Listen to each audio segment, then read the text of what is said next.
Bismillahirrahmanirrahim. Assalamualaikum warahmatullahi wabarakatuh. Alhamdulillahillazi arsala rasulahu bil huda wa dinul haq liyuzhirahu 'ala dini kulli wa kafa billahi syahida. Asyhadu an la ilaha illallah wa asyhadu anna Muhammadan abduhu wa rasuluh. Teman-teman sekalian, pertama-tama saya mau cerita soal apa yang disebut orang dengan apologia pro libro suo. Saya mau minta maaf dulu karena telat sebenarnya. Jadi tadi saya ngelewat, ketutup ternyata ya jalan yang dari arah lembah itu ke sini. Saya pikir terbuka, jadi saya minta maaf yang pertama. Yang kedua, ucapan terima kasihnya pro libro suo-nya karena kemudian diberikan kesempatan tetap sharing, ngobrol dengan teman-teman sekalian. Izinkan saya memanggil itu. Saya diberikan kesempatan untuk menjelaskan atau kemudian berbicara dengan Anda atau kemudian saling sharing dengan Anda soal peranan pemuda. Sebelum saya mulai itu, barangkali saya ingin menggambarkan dulu problem yang ada sekarang. Karena seringkali kita barangkali belum melihat atau kemudian gagal memotret problem yang ada sekarang. Saya ceritakan begini. Kalau Anda ingat, ada orang namanya Nasruddin Hoja.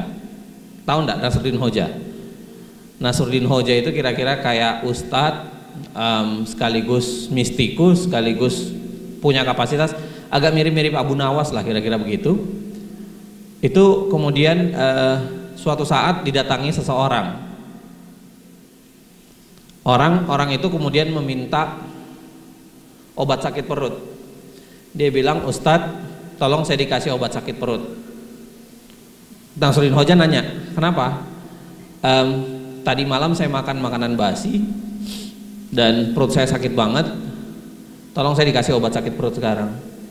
Nasruddin Hoja lalu bilang, "Kau tahu itu basi?" "Iya, tahu itu basi. Ya, cuman tolonglah saya dikasih sekarang makanan obat untuk sakit perut." Nasruddin Hoja lalu bilang tunggu, dia ke belakang. Lalu dia keluar bawa obat sakit mata. Dia bilang, "Silahkan pakai ini." Lalu dia nanya, orang ini bilang, "Ustadz, gimana sih? Saya sakit perut kok dikasih obat sakit mata. Apa kaitannya? Saya sakit perut, Anda main-main ya?" Kira-kira gitu. Lalu Nasruddin Hoja bilang begini, "Menurut saya yang sakit adalah matamu.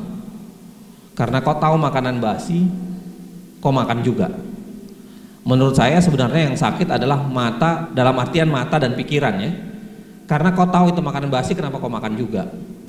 Apa yang disampaikan Nasruddin Hoja ini sebenarnya menarik menurut saya, karena betapa sering kita nggak tahu apa problem sebenarnya. Kita nggak bisa membedakan mana gejala, mana penyebab. Ada gejala, tapi ada penyebab. Ada simptom, kelihatannya begitu, simptom, gejalanya, tapi ada cause-nya, ada penyebabnya, dan kita sering kali nggak bisa membedakan itu. Padahal kalau cuman gejala, belum tentu menjadi penyebab. Kalau orang sakit kepala, gejalanya, maka belum tentu karena migrain. Bisa jadi karena kolesterol tinggi misalnya. Anda kasih Panadol 1 kardus pun, dia akan tetap kembali. Karena dia akan menyembuhkan hanya sesaat. Tapi karena penyebabnya belum diselesaikan, maka dia akan kembali. Saya ingin mengantar itu untuk mengatakan bahwa kalau kita mau bicara soal peranan generasi muda, barangkali yang harus kita bayangkan dulu adalah apa problem yang kita hadapi. Karena dari problem kemudian kita bisa menentukan peran. Kira-kira begitu ya. Izinkan dengan logika itu saya ingin menceritakan beberapa hal. Pertama, problem besar Republik ini tentu saja adalah penyakit apa yang disebut dengan penyakit koruptif. Penyakit yang namanya kolusi, korupsi, dan nepotisme. Ini penyakit yang paling sangat besar. Korupsi, jangan bagi orang hukum barangkali tahu persis apa istilahnya ya. Tapi korupsi jangan bayangkan itu hanya akses ke uang negara. Jangan bayangkan korupsi itu hanya soal ada APBN, APBN ini kemudian mencoba dimasuki. Kita hitungan kasar ya, correct me kalau saya salah. Jadi kalau saya keliru tolong dikoreksi. Kita punya APBN itu sekitar 2.000 triliun. Lalu ada namanya belanja wajib. Jadi yang udah dikeluarkan wajib nggak bisa ditolak, gaji PNS, ya kan nggak mungkin bisa ditolak tuh. Anggaran pendidikan 20%. Nah, biaya pembangunan kita itu paling sekitar 300 sampai 400 T. Jadi kalau kita hitung 300 sampai 400 T, kalau kemudian misalnya dia dikorupsi sekitar 20%, berarti angka korupsinya main di sekitar 60 sampai 80 triliun, ya kan? Itu uang yang kemungkinan dikoruptif dalam struktur APBN kita. Tetapi jangan lupa yang beginian ini hanya sebagian dari proses koruptif di negeri ini. Ada begitu banyak proses-proses lain.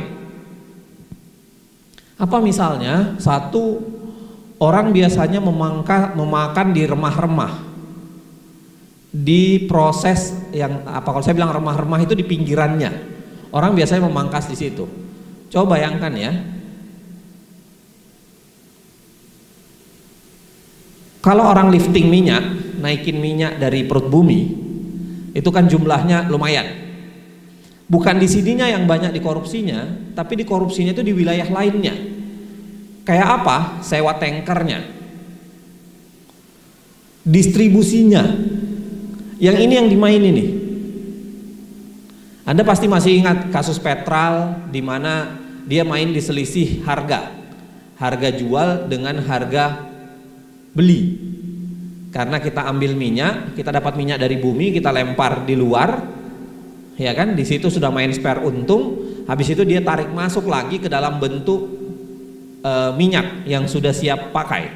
Jadi kayak BBM, kayak Pertalite, Pertamax, minyak solar dan lain-lain sebagainya. Dia ngambil spare untung lagi. Itu baru soal itu, belum yang lain. Anda tahu nggak yang namanya belanja PLN? Anda kan cuma tahu listrik aja. Anda tahu nggak belanja PLN satu hari berapa? Almost 1 triliun. Belanja PLN satu hari itu mendekati 1 triliun. Mulai dari ongkos, kalau dirata-ratakan ya, mulai dari ongkos beli batu bara, ini, pengadaan ini, siapkan ini, karena kan dia day to day bekerja.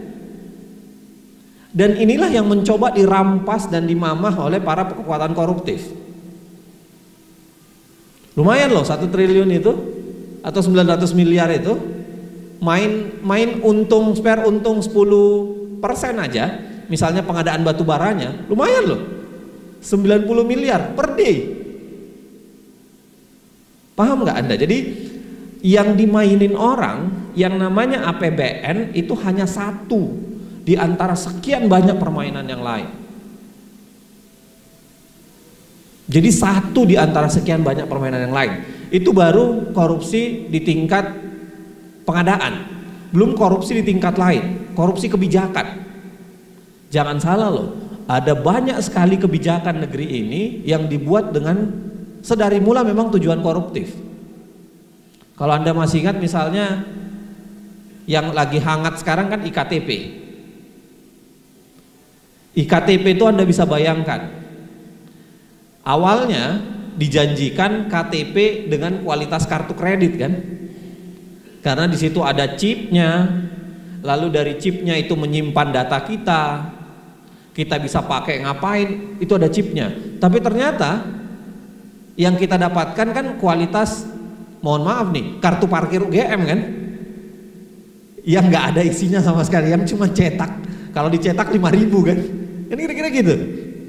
Yang kita dapatkan jauh dari janji sebenarnya. Kenapa? Karena kemudian dimaini. Harga 6 triliunan itu kemudian dikorupsi 40 sampai 50%. Karena yang dipangkas itu sekitar 2 triliunan lebih dimakan oleh orang-orang tertentu.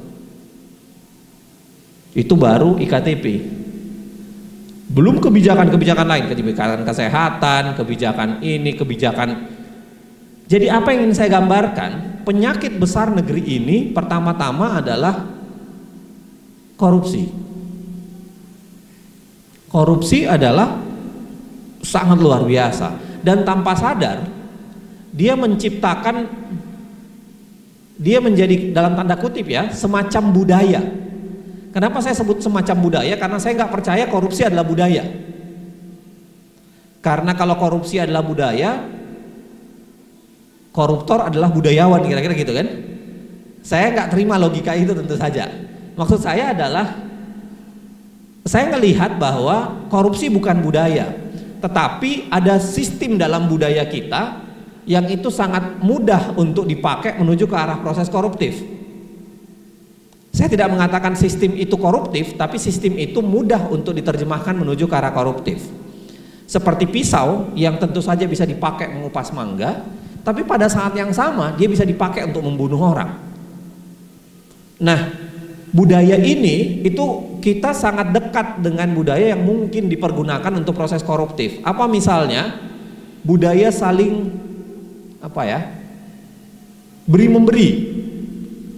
Kan beri memberi ini kan kita memang sangat luar biasa ya, kemauan kita untuk saling beri memberi, apalagi di bulan puasa dan lain sebagainya. Belum lagi budaya kita soal kekerabatan, kedekatan dengan keluarga, kedekatan dengan asal suku daerah, kedekatan perkawanan. Ini bukan hal yang keliru, tapi sangat mudah dipakai untuk menuju ke arah koruptif. Apalagi pada saat yang sama, mohon maaf ya, teman-teman anak muda ini kan seringkali masih dalam tahapan pragmatis. Saya tidak mengatakan semua.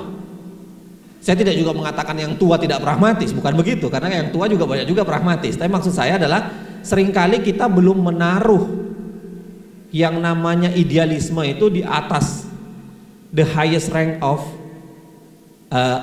our tindakan gitu, tindakan dalam action kita. Saya memberikan contoh, misalnya kita barangkali semangat bicara proses anti korupsi ketika di ruang kelas, di ruang seminar, ruang diskusi, tetapi begitu keluar di jalanan dan ditilang, nyogok juga kan gitu. Mohon maaf nih, ini bagian saya adalah bagian dari refleksi kita. Bahkan seringkali orang dengan bangga menceritakan ke temannya, kemarin saya ditilang berhasil damai cuma 20.000 loh mas, harga pasaran sekarang kan 50 sampai 100, saya berhasil membujuk polisi cuma 20. Ini hal yang kecil, tetapi kecil ini sesungguhnya sangat besar sebenarnya. Jangan Anda bayangkan sesuatu yang kecil itu adalah kecil, karena yang namanya suap itu kan resiprokal. Suap itu kan saling. Suap itu kan istilahnya resiprokal, saling. Kalau 250 juta penduduk Indonesia sepakat tidak melakukan penyuapan, maka tidak mungkin ada orang yang disuap. Kan begitu logikanya. Kalau 250 juta penduduk Indonesia sepakat untuk tidak melakukan suap, maka tidak ada penyuapan. Dan kalau tidak ada penyuapan, tidak ada penegakan hukum yang rusak. Kan menarik sekali kan? Barangkali Anda anggap sepele, ini kan sepele, cuma 50.000. Jangan sangka bahwa Anda kemudian memupuk yang namanya budaya koruptif, atau menumpuk kebiasaan koruptif. Saya ingin kutipkan jangan yang kamu anggap kecil, itu kecil di mata Allah. Karena kecil di matamu itu belum tentu kecil di mata Allah, dan begitu pula sebaliknya. Jangan sesuatu yang kau anggap besar itu besar di mata Allah, karena besar di matamu itu belum tentu besar di mata Allah. Kan begitu. Nah, kita mohon maaf nih, dan ini juga saya pribadi barangkali seringkali menganggap bahwa yang begituan kecil aja. Saya kan cuma nyuap 20.000 satu polisi. Barangkali kecil, tapi itu kan adalah rentetan budaya. bukan budaya, kebiasaan yang kemudian bisa menjadi besar. Nah, apa yang ingin saya sampaikan, kalau kita bicara soal praktik koruptif, maka kita punya dua problem besar. Satu adalah proses korupsi itu sendiri sangat jamak, sangat banyak, karena peluangnya sangat besar. Kenapa peluangnya sangat besar? Karena lagi-lagi memang sistem hukum dan lain-lain sebagainya belum kuat. Pada saat yang sama, masyarakat sebagai pelakunya juga berbicara dalam langgam yang sering disebut orang menjadi sangat pragmatis. Pragmatis itu dalam artian apa? Ya menghitung pada kepentingan dirinya. Saya bayangkan kalau Anda mau idealis, seharusnya Anda harus betul-betul kalau ditilang silahkan kasih aja SIM, bawa STNK silahkan dibawa, saya minta sidang aja, ngambil di sidang. Kan mencapai tahap ini kadang-kadang kita belum. Kenapa? Karena kita memikirkan ngapain sidang panjang, ngantri, bayarannya lebih, kenapa saya nggak kasih 25 sampai 50 ribu. Dan itulah pragmatisme. Satu, budaya koruptif menjadi berbahaya menurut saya. Saya tadi malam itu ceramah di sebuah masjid, ceramah tarawih. Saya bicara soal hadis yang saya temukan di dalam kitab Kanzul Ummah, yang dia mengatakan apa? Akan datang suatu masa, kata Rasulullah, di mana orang ramai ke masjid, masjid penuh, tapi tidak satu pun orang di dalamnya yang mukmin. Saya merinding membaca itu. Hadis itu menurut saya membuat saya merinding. Akan datang suatu masa di mana orang berbondong-bondong ke masjid, masjidnya penuh, tapi tidak satu pun yang mukmin, kata Rasulullah. Salah satu syarat mukmin atau salah satu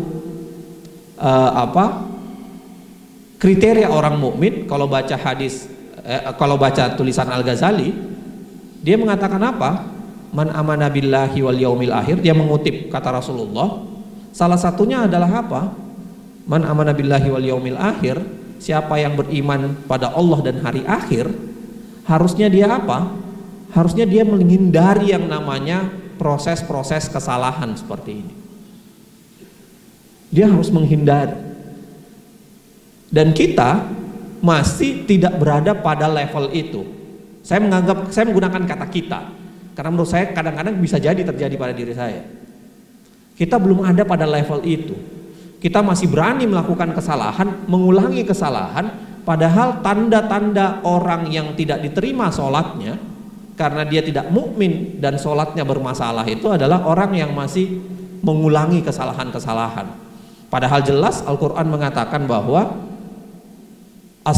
sholat itu tanha anil fahsya'i wal munkar. Fahsya itu adalah kerusakan dan kemungkaran. Nah, yang kedua, kalau bicara soal problem buat Republik ini, problem besar buat Republik ini sekarang adalah keterbelahan, perpecahan. Banyak orang, mohon maaf ini ya, saya ingin mengatakan ini, banyak orang yang menganggap dirinya punya kapling tanah di surga. Jadi dengan terang, dengan keras dia mengatakan hanya dialah yang benar. Seakan-akanlah dialah yang benar. Jangan pernah lupa loh, kalau Anda baca kembali Al-Quran, sejarah kenapa iblis diusir oleh Allah, itu karena dia berani mengungkapkan satu kalimat, ana khairun minhu, saya lebih baik dari dia. Ketika dia mengungkapkan itu, ya halaktani min nar wa halaktani min tin, yang kira-kira begitu lanjutannya ya. Ketika dia ungkapkan itu, Allah murka, Allah mengusir kan. Kenapa? Karena ada kesombongan di dalam diri manusia. Sombongan dalam diri. Saya lebih baik dari dia. Problem lebih baik dari dia ini menjadi problem besar buat kita. Kenapa? Karena banyak orang, persis yang saya ungkapkan tadi, mohon maaf, merasa punya kapling tanah di surga, merasa dialah yang paling benar. Karena dialah yang paling benar, orang lain keliru. Karena orang lain keliru, dia tegur dengan keras. Kemudian dia anggap dirinya yang paling benar.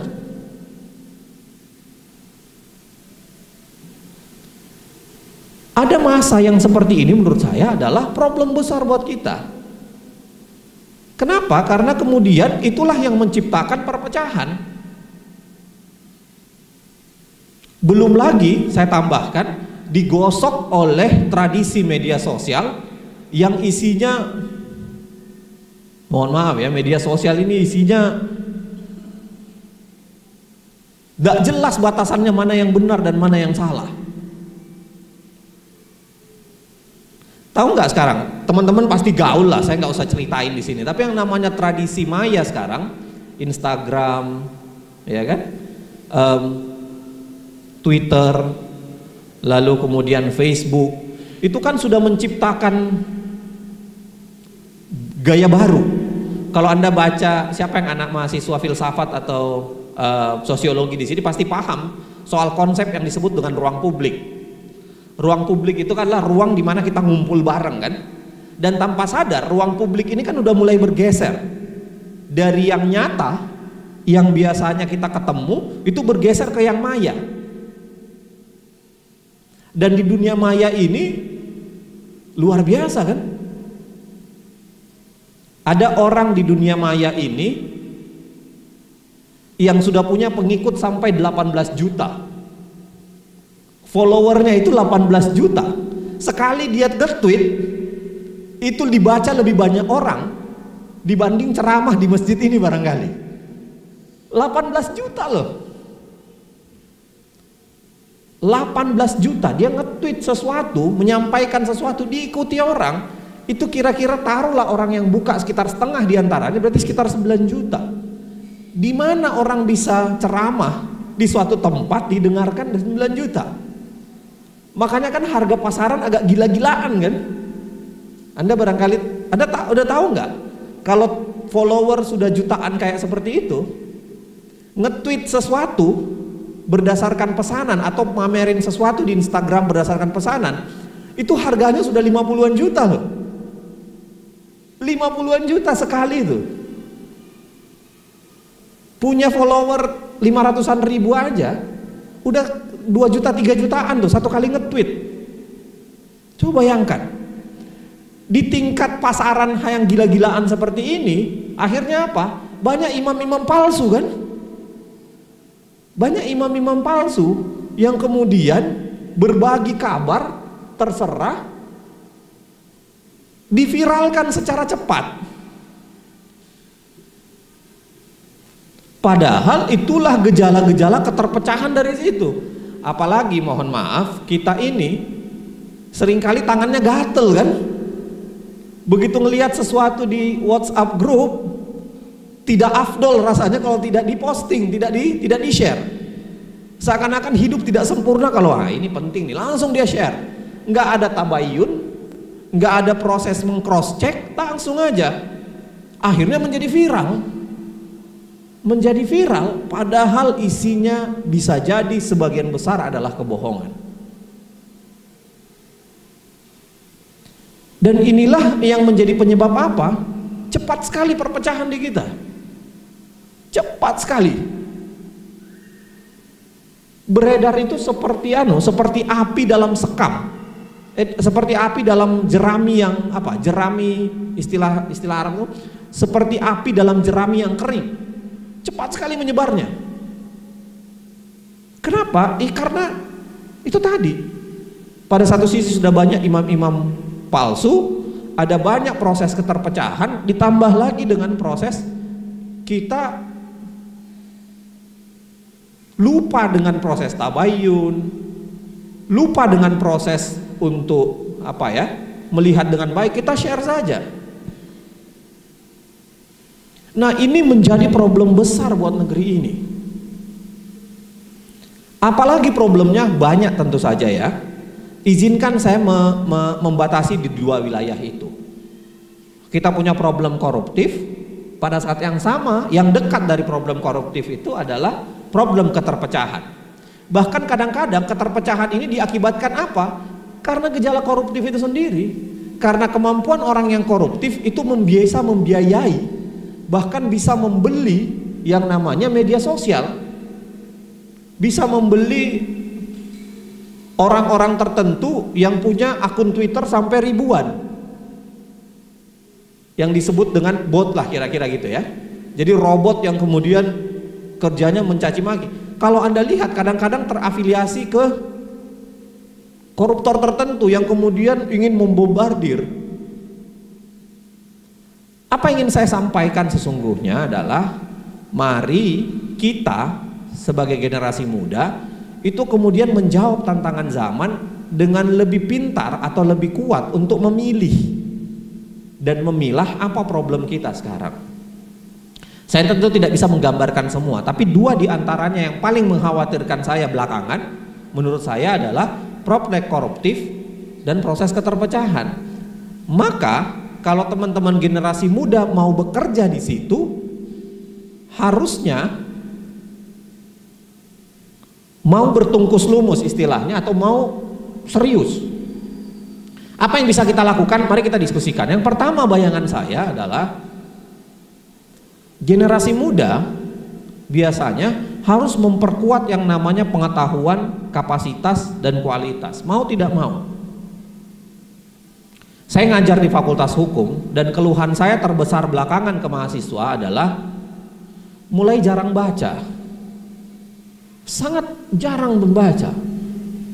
Sehingga apa? Pengetahuan itu tidak cukup lebar. Dia tidak bisa lagi memahami dengan baik bahwa untuk melihat sesuatu hal ada banyak perspektif di antaranya. Karena dia tidak melihat sebagai sebuah perspektif yang kaya, maka kemudian dia memakai kacamata kuda kan? Kacamata kuda itu kan kacamata yang ditaruh di sini dan apa yang dia yakini hanya itulah yang kemudian dia sikat gitu loh. Padahal begitu banyak perspektif yang tersedia. Poin yang pertama lagi-lagi menurut saya adalah mari memperkaya yang namanya wawasan. Mari memperkaya yang namanya perspektif. Mari memperkaya yang namanya kapasitas.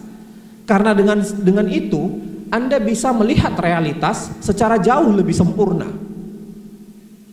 Saya tidak mengatakan pasti sempurna, tapi lebih sempurna dibanding biasa.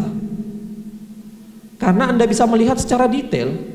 Kan kalau Anda metodologi ilmiah, kalau Anda bikin skripsi atau apa, cara melihat itu sangat menentukan. Kalau Anda melihat gajah dari samping, maka tentuknya bulat, lalu kemudian ada yang panjangnya, kan gitu aja. Tapi apakah itu gajah dalam potret yang sesungguhnya? Tidak. Kenapa? Karena hanya perspektif dari samping.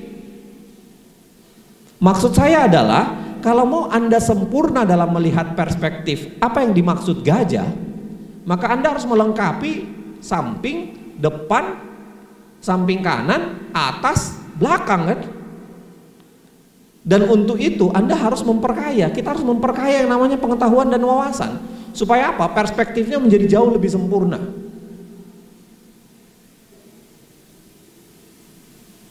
Jadi satu itu, mari memperkaya wawasan. Yang kedua adalah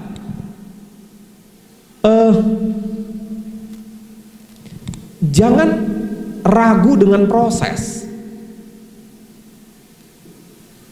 Kadang-kadang kita itu nggak sabar dengan proses, langsung mau hasilnya. Kita kan seringkali tidak sabar dengan proses, langsung mau hasilnya. Sehingga apa? Begitu ngelihat postingan, langsung yang dipikirkan, ini penting nih, saya harus posting supaya seluruh dunia tahu. Padahal harusnya ada proses diantaranya untuk menyaring, ini benar nggak sih? Ini perlu nggak sih? Ini menyakiti orang nggak sih? Kan harusnya ada filter yang kita pakai. Tapi kita nggak gunakan itu. Termasuk proses untuk berhasil kan? Kita kadang-kadang menyampingkan proses. Kita langsung mau tunggu di ujungnya saja, hasilnya saja. Padahal proses ini menjadi penting. Karena proses itulah yang menentukan. Saya percaya dengan keadilan Tuhan. Saya percaya dengan keadilan Tuhan. Dalam konsep keadilan Tuhan, bayangan saya, kalau usaha kita adalah 5, Tuhan akan memberi di sekitar 5, itu tadi 4, 5 atau 6. Dalam kondisi luar biasa saja Tuhan akan memberi jauh di atasnya, misalnya 10. Tapi kalau usaha kita 1 lalu kita bermimpi dapat 10, itu kejauhan namanya. Maka proses menjadi penting. Sama dengan proses bicara soal menjawab problem koruptif. Seringkali orang menjawab problem koruptif itu langsung berpikir hasilnya saja. Padahal nggak bisa. Jangan bayangkan problem koruptif itu, problem sosial itu dapat panacea, satu obat tunggal, diminum langsung sembuh. Nggak ada. Semua harus diselesaikan, semua harus dilakukan.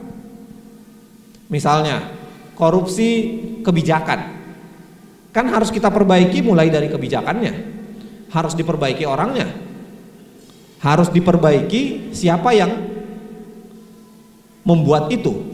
Siapa yang membuat itu biasanya partai politik. Partai politik mau diperbaiki, otomatis perbaiki partainya.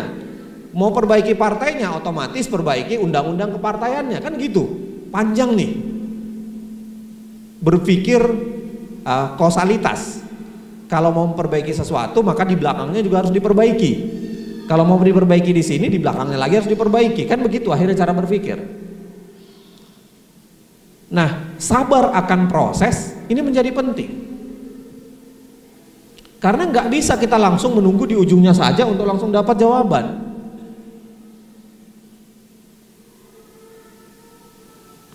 Yang ketiga, selain bicara soal menambah kapasitas dan kemudian bicara proses, yang ketiga bayangan saya, mari kita bekerja dengan lebih altruistik atau lebih idealis lah. Dengan apa? Pada saat yang sama mungkin ada saat dimana kita altruism. Kita harus berkorban demi sesuatu yang lebih besar yang kita harapkan. Harus berkorban dari sekarang. Kenapa penting untuk bicara pemberantasan korupsi sekarang? Jangan bayangkan bahwa kita yang akan nikmati. Saya tidak pernah membayangkan ketika kita bicara soal bagaimana memberantas korupsi sekarang, kita yang menikmati, enggak. Tapi bayangkan wajah anak cucu kita kelak. Berikan tanaman, menanamlah untuk masa depan. Jangan hanya untuk hari ini. Menanamlah untuk masa depan. Seperti bagaimana kita menanam pohon apel atau durian. Apel atau durian itu enak, tapi jangan berpikir buahnya bisa dinikmati dalam 1 atau 2 hari. Butuh waktu puluhan tahun untuk mendapatkan buahnya. Saya membayangkan bahwa kita harus mulai rela berkorban dari sekarang. Kenapa? Karena demi anak cucu kita kelak, demi generasi mendatang, 1 generasi atau 2 generasi setelah kita. Kalau kita hanya berpikir kita hari ini, maka kita pasti akan dengan cepat memilih untuk lebih pragmatis. Kenapa? Karena yang kita pikirkan diri kita hari ini. Kalau kita pikirkan diri kita hari ini, kita akan pragmatis. Tapi coba pikirkan anak cucu kita kelak. Kalau kita tetap melanggengkan praktik koruptif saat ini, begitu ditilang nyogok juga, bayangkan generasi mendatang tetap akan terjadi suap. Itu pasti. Tapi kalau dari sekarang kita mengagregasi yang namanya semangat anti korupsi, belum tentu Indonesia yang bebas korupsi itu kita dapatkan sekitar beberapa tahun dari sekarang, belum tentu. Tapi boleh jadi anak cucu kita kelak yang akan menikmati Indonesia yang lebih bebas dari praktek koruptif. Tapi kalau tidak dimulai sekarang, jangan mimpi anak cucu kita kelak mendapatkan Indonesia yang lebih bebas dari praktek koruptif. Kan kira-kira begitu. Nah, makanya adalah semangat untuk berkorban itu harus ditanamkan.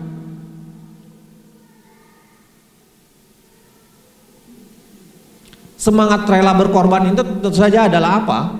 Pada saat yang sama kita tidak jadi pengkhianat. Kita nggak jadi pengkhianat untuk itu.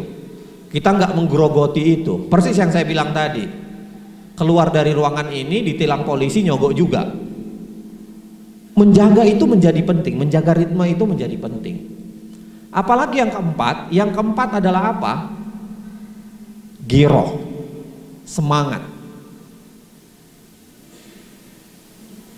Banyak di antara kita yang dengan cepat menyerah hanya karena semangatnya kurang.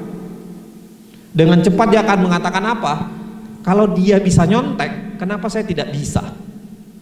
Dan itulah yang membuat praktik nyontek menjadi banyak. Persis praktik koruptif, karena giroh semangat kita kurang, maka dengan cepat kita nyerah kan? Begitu melihat orang koruptif, orang bisa mendapatkan uang banyak dengan cara yang tidak halal, dengan cepat kita bilang, ya sudahlah, saya juga tempuh juga jalan itu. Padahal semangat ini menjadi penting. Semangat kalau dikaitkan dengan proses itu akan lebih panjang lagi. Jangan pikir praktik koruptif langsung bisa hilang hari ini. Tentu enggak. Tapi tanamkan semangat di antara kita bahwa kita akan membangunnya dari hari ke hari secara perlahan. Ingat yang saya sampaikan tadi, jangan tiba-tiba mau proses. Sabar dengan proses. Jangan berpikir bahwa gunung bisa dipindahkan dalam satu hari. Pada saat yang sama orang seringkali pragmatis kan? Orang seringkali menunggu hasilnya saja, ya langsung mau pindahkan gunung. Paling yang memindahkan gunung ya butuh proses.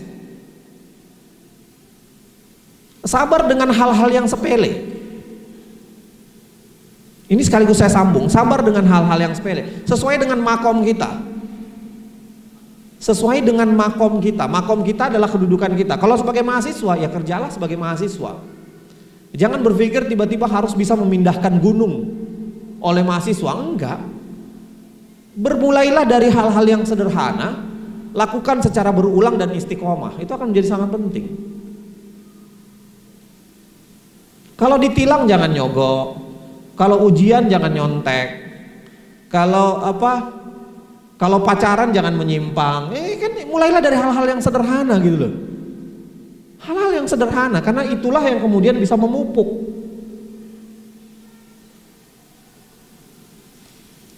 Jangan bayangkan bisa memindahkan gunung, tapi pikirkan bagaimana Anda mengambil 2 genggam pasir di gunung itu, lalu Anda pindahkan.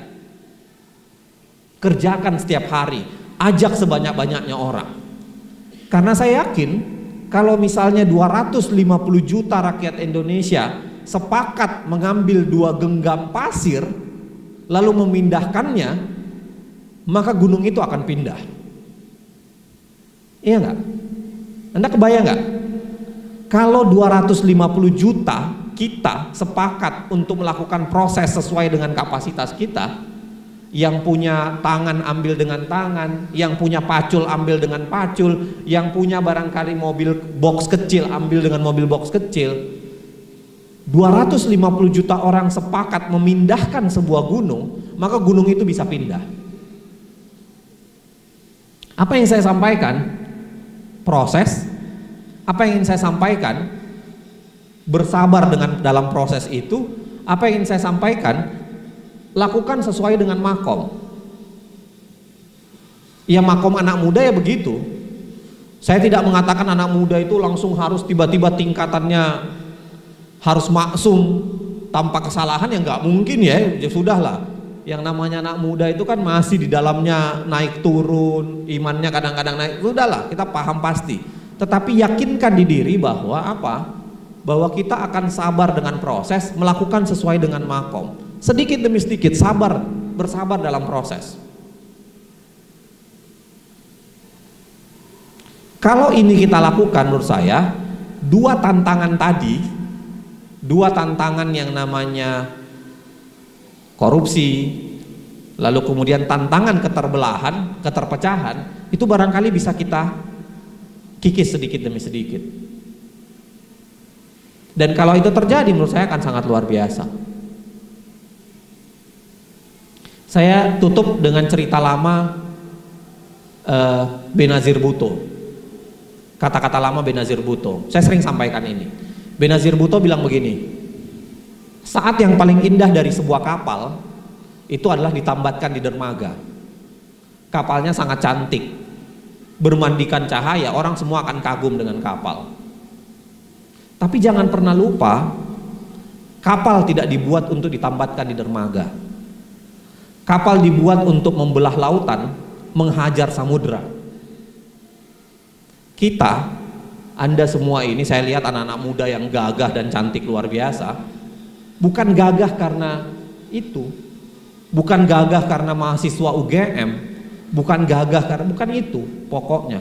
Tapi pada intinya, maukah kita menjadi kapal yang berani membelah lautan, menghajar samudra, berani membelah yang namanya problem-problem koruptif, berani membelah problem ketidakbersatuan republik, dan menghajar proses itu, dan membalik zaman kembali, zaman yang tidak korupsi, zaman yang lebih bersatu tanpa keterpecahan. Dan itulah barangkali harapan kita semua. Saya tutup saja apa yang ingin saya sampaikan. Saya berharap kita bisa saling share dalam bentuk diskusi. Wallahu muwaffiq ila aqwamit thoriq. Assalamualaikum warahmatullahi wabarakatuh. Ya, syukron jazakallahu khair atas penyampaian materi oleh Dr. Zainal Arifin Mukhtar SHLM, membahas terkait bagaimana membangun integritas pemuda yang merupakan sebagai calon penerus kepemimpinan bangsa.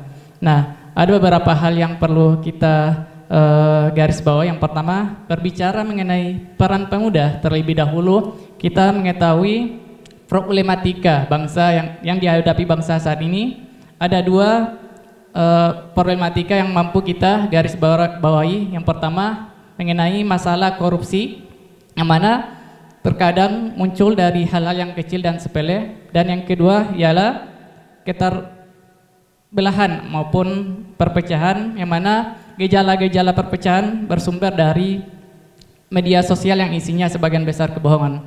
Nah, sebelum memasuki sesi tanya jawab, saya menghimbau kepada jamaah yang belum mengambil kupon, diharapkan agar bisa melakukan pengambilan kupon di meja yang telah disediakan atau di sayap selatan Masjid Kampus. Dan bagi jamaah yang terdapat kotak infak yang ada di dekatnya, diharapkan untuk diedarkan. Nah, baik, kita buka sesi tanya jawab. Untuk sesi yang pertama, satu ikhwan dan satu akhwat. Untuk yang ikhwan silahkan mengacungkan tangannya, sedangkan untuk akhwat atau putri silahkan untuk menuliskan di kertas lembar terlebih dahulu dan diserahkan ke panitia yang bersangkutan. Silakan apabila ada jamaah yang ingin bertanya, silakan langsung ke depan. Untuk yang ikhwan, yang putra, silakan ke depan.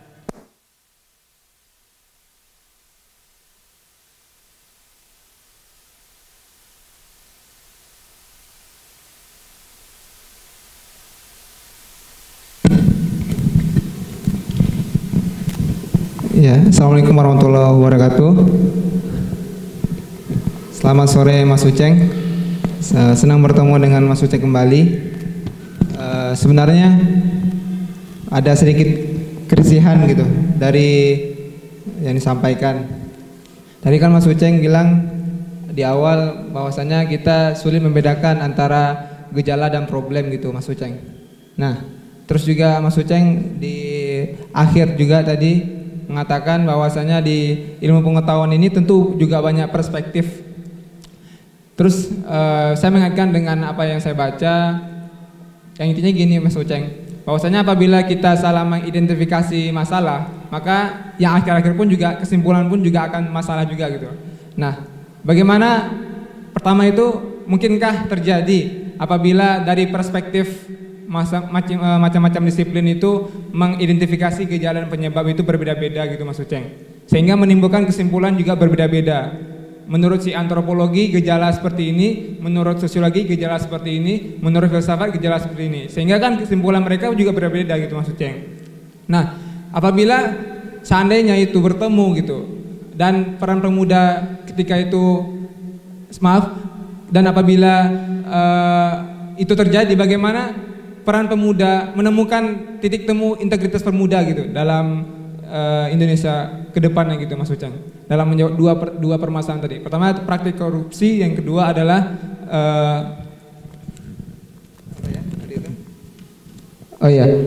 proses keterpercayaan, seperti itu Mas Uceng. Sekian, terima kasih.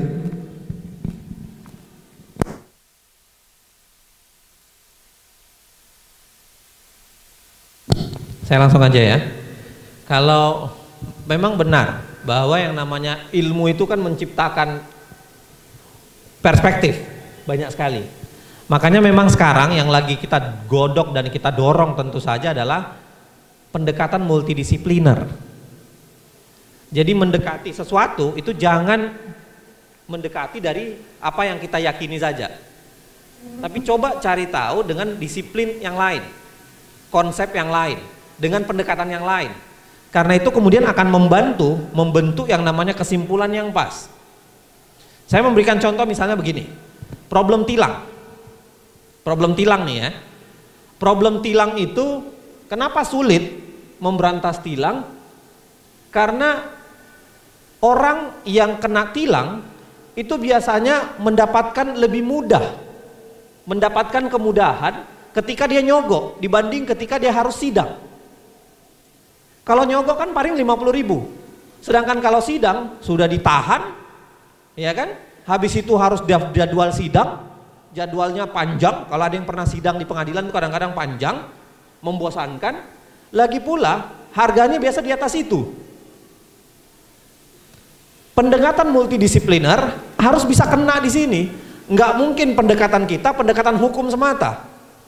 Yaitu apa? Hukum.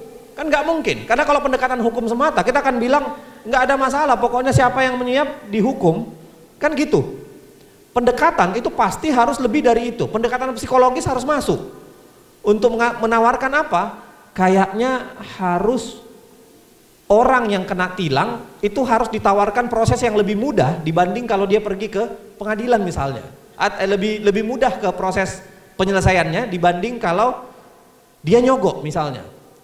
Proses psikologi, proses ekonomi pasti akan menghitung.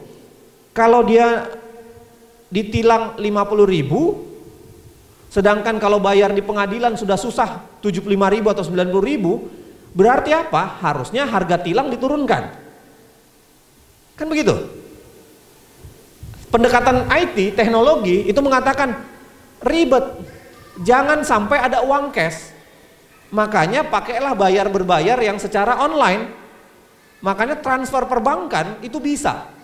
Kalau Anda ditilang, dendanya 50.000, Anda akui, Anda minta slip biru, misalnya ya, di beberapa daerah udah mulai berjalan. Anda minta slip biru, Anda akui, Anda langsung transfer perbankan di depannya, sudah ya, terbayar ya, dendanya 75.000 kan selesai, Anda jalan. Yang ingin saya katakan sesungguhnya adalah mau tidak mau harus ada pendekatan multidisipliner memang. Pendekatan multidisipliner kan? Pendekatan di banyak hal. Pendekatan di banyak tempat. Pendekatan di banyak perspektif. Apakah salah dengan ilmu? Bukan. Tapi mari kita lebih sabar atau lebih mendekatinya dengan multidisipliner. Kira-kira begitu. Bukan berarti ilmu hukumnya salah atau ilmu ekonominya salah atau kemudian ilmu teknologinya yang salah, tapi mari berpikir bagaimana memix itu dalam sebuah ruangan yang sama. Kira-kira gitu ya. Jadi mencari solusi yang kira-kira pendekatan multidisipliner. Itu pun barangkali apakah itu jawaban yang pasti? Belum tentu juga.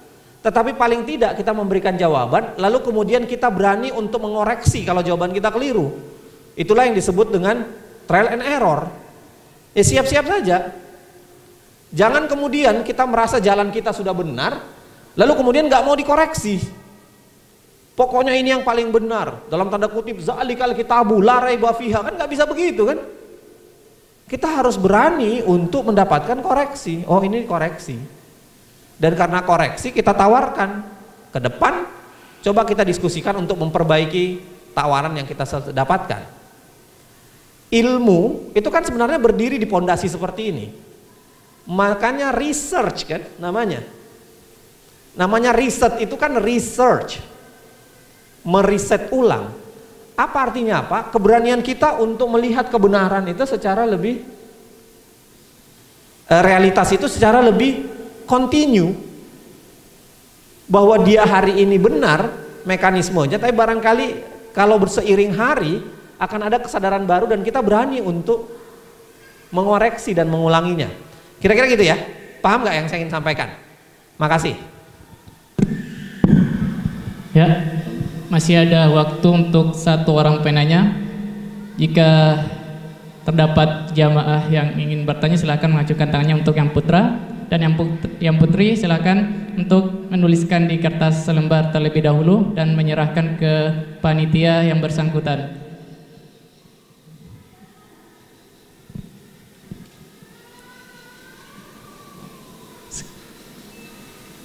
Jika tidak ada, ya silakan Mas.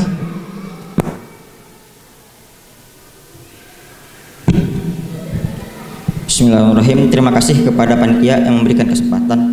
Mungkin ingin bertanya Mas Uceng, mungkin ya bagi saya pribadi ketika mengidentifikasi masalah yang ada di Indonesia terkait korupsi, setelah refleksi pribadi saya sih melihat bagaimana keteladanan yang ada di Indonesia ini sangat menjadi problem ketika kita bicara soal korupsi gitu. Bagaimana keteladanan para pemimpin bangsa yang ada dalam menyelesaikan masalah, misalnya menyelesaikan masalah korupsi yang ada pun berlarut-larut. Tidak selesai, bahkan ada yang tutup buku katanya. Tentu kita tidak bisa menyelesaikan masalah ketika hanya dalam diri pribadi, namun sistem yang ada pun perlu untuk kita selesaikan. Mungkin bukan kita ya, orang-orang atas selesaikan. Lantas bagaimana kita bisa menyelesaikan masalah keteladanan gini? Mungkin bukan kita, namun secara global, secara skala nasional bagaimana bisa menyelesaikan masalah keteladanan ataupun masalah-masalah yang ada di Indonesia secara korupsi seperti ini. Terima kasih Mas. Iya, baik. Makasih untuk pertanyaannya. Saya pikir saya sepakat. Kita kekurangan keteladanan sekarang. Kita kekurangan keteladanan. Orang yang kita teladani itu biasanya, mohon maaf, kadang-kadang malah mengecewakan kan perilakunya. Kita kekurangan keteladanan. Dan kenapa kita kekurangan keteladanan? Barangkali ada banyak penyebabnya. Saya tidak bisa menjelaskan secara detail di sini, tapi barangkali ada penyebabnya. Satu, ya karena memang pengaruh politik ini terlalu kuat. Yang namanya pejabat publik mau tidak mau diseret pada kutub politik kan? Dan itu membuat apa? Seringkali pejabat politik atau pejabat publik itu tidak lagi bekerja berdasarkan apa yang dia yakini, tapi bekerja berdasarkan apa yang dimintakan oleh partainya kan? Apa yang diperintahkan oleh partainya, dan pengaruh politik ini sangat besar. Pengaruh politik bukan sekedar partai loh. Bisa jadi afiliasi kepentingan. Bisa jadi. Dan ini sangat mempengaruhi pejabat publik. Sehingga apa? Hari ini dia bisa mengatakan X, tapi begitu dia yang mengalami, tiba-tiba dia berubah menjadi Z. Saya setuju dengan itu. Keteladanan menjadi kurang, padahal keteladanan ini menjadi salah satu yang sangat penting sekarang. Pengaruh politik itu. Makanya kalau Syekh Muhammad Abduh itu sampai dia mengatakan auzubillahi minasyiasyah wasyasyiin, katanya. Aku berlindung dari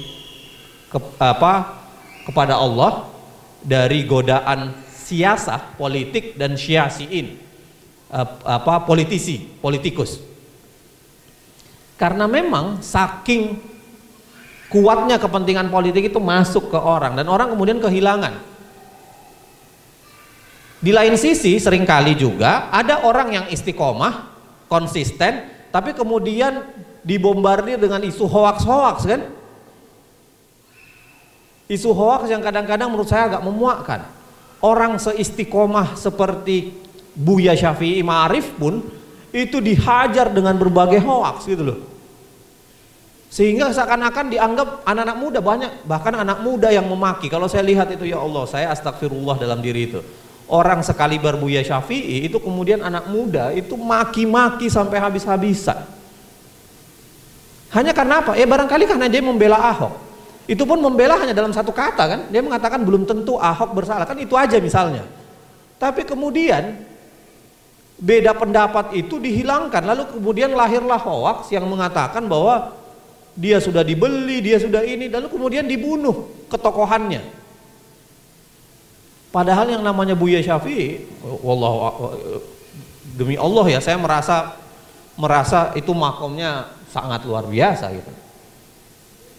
Nah, jadi gejala matinya para teladan ini belum tentu memang karena kita nggak punya teladan.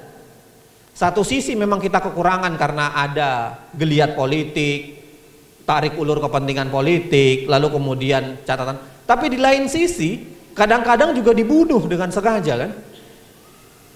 Dibunuh secara sistematis.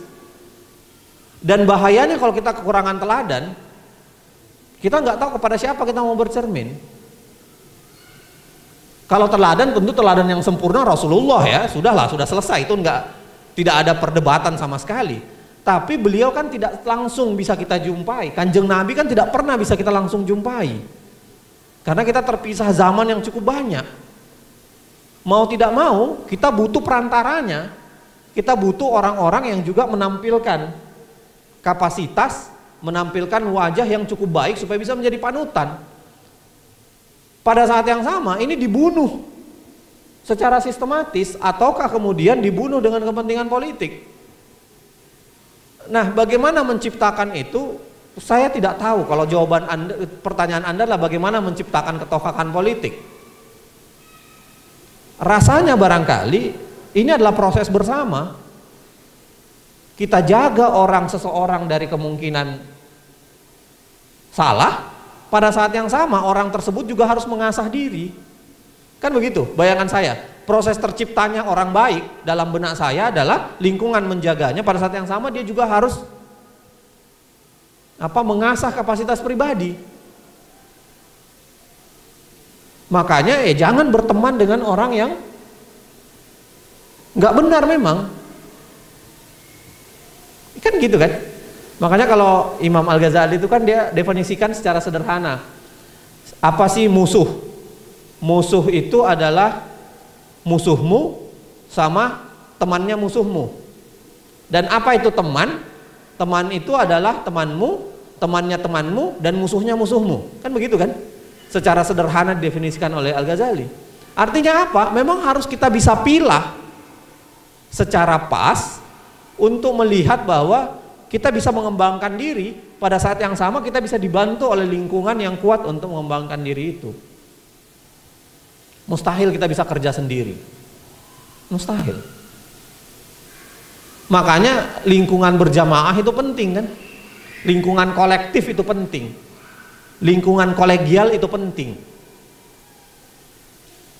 Kalau istilahnya bersatu kita cerai, bersatu kita kuat, bercerai kita runtuh. Kira-kira gitulah istilahnya. Tapi berjamaah itu penting.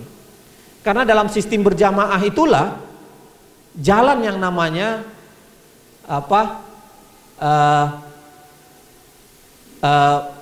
mencegah kemungkaran, mencegah nahi mungkar, dan menganjurkan kebaikan. Jalan tuh. Kalau kita berkolektif, orang tidak akan marah kalau kita tegur kesalahannya, karena kita udah ada kedekatan. Kalau kita anjurkan kebaikan, dia juga tidak akan marah. Kenapa? Karena prosesnya kolektif. Dan bagusnya proses kolektif itu kita bisa saling ingat mengingatkan. Apapun yang saya sampaikan hari ini, saya berharap saya sampaikan bukan hanya karena saya merasa paling tahu lalu nyampaikan ke Anda, bukan itu. Tapi saya harapkan suatu saat nanti kalau saya kelak keliru, ada di antara kalian barangkali yang akan mengingatkan, Mas Zainal, Mas Uceng, dulu Anda pernah menyampaikan ini. Dan itulah kebanggaan buat saya. Oh alhamdulillah, ada yang ingat pesan itu sehingga saya suatu saat nanti disampaikan kalau keliru. Menyampaikan sesuatu, saya tidak berharap bukan dalam kapasitas tahu segala hal dan merasa menjadi guru, tidak. Tapi saya berharap suatu saat nanti itu balik ke saya, menjadi pengingat buat saya. Makanya peran Rasulullah itu kan basyiran wa nadiran kan, pembawa kabar gembira dan pemberi peringatan. Karena memang penting kita berbarengan kolektif untuk mengasah itu. Dan saya setuju dengan Anda, ketokohan itu menjadi penting. Nah mudah-mudahan tidak salah pilih tokoh. Jangan-jangan kita mengidolakan orang yang salah gitu. Ya tentu panjang nih perdebatannya kalau yang ini. Saya sudah ditegur, sudah akhir dari pertemuan kita hari ini. Sebelum saya tutup, mari kita menengadahkan tangan secara bersama-sama. Kita berdoa secara sederhana ke hadapan Allah Subhanahu wa taala. Bismillahirrahmanirrahim. Allahumma taqabbal minna siyamana wa salatana wa zakatana wa ruku'ana wa sujudana wa tadarrusana fi amali syahr Ramadan. Allahumma taqabbal minna siyamana wa salatana wa zakatana wa ruku'ana wa sujudana wa tadarrusana fi amali syahr Ramadan. Allahumma taqabbal minna siyamana wa salatana wa zakatana wa ruku'ana wa sujudana wa tadarrusana fi amali syahr Ramadan. Rabbana innana sami'na munadiyan yunadi lil imani an aminu bi rabbikum fa amanna. Rabbana faghfir lana dzunubana wa kaffir anna sayyi'atina wa tawaffana ma'al abrar. Rabbana wathina ma wa'tana la ruslika wa la tukhsina yaumal qiyamah innaka la tudliful mi'ad. Rabbighfirli wa liwalidayya warhamhuma kama rabbayani shaghira. Rabbana atina fid dunya hasanah wa fil akhirati hasanah wa qina azabannar. Wadkhilnal tamal abrar ya aziz ya ghaffar ya rabbal alamin. Subhana rabbika rabbil izzati amma yasifun, salamun alal mursalin walhamdulillahi rabbil alamin. Al-Fatihah. Da'wahum fiha subhanakallahumma wa tahiyyatuhum fiha salam wa akhiru da'waman alhamdulillahi rabbil alamin. Terima kasih untuk kesempatan hari ini saling berbagi. Mohon maaf saya karena harus meninggalkan langsung ruangan jadi tidak bisa berbuka bareng-bareng bersama teman-teman sekalian. Assalamualaikum warahmatullahi wabarakatuh.